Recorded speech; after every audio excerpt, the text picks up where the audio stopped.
বহিরাগত ব্যস্ততা আমাদের বেশি থাকার কারণে আল্লাহ পাক রব্বুল আলামিন যেটা করার জন্য আমাদেরকে দুনিয়াতে পাঠাইছেন সেটার মধ্যে আমাদের ত্রুটি তৈরি হয়ে গেছে।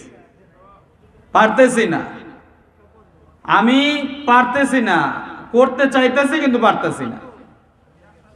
একজন দোকানদার, তার মনে হয় যে আমি যোহর নামাজটা মসজিদে গিয়ে জামাতের সাথে আদায় করি, কিন্তু ওই জামাতের সময়ই দেখা গেল বেচাকিনি বৃদ্ধি পেয়ে গেছে। ইমানের এতটুকু জোর নাই যে বেচাকিনিকে উপেক্ষা করে শাটার বন্ধ করে মসজিদে চলে যাবে।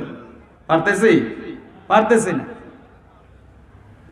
দোকান বেচাকিনি বন্ধ রেখে আমার পেশাব পায়খানা অন্যান্য হাজত আমি পালন করতে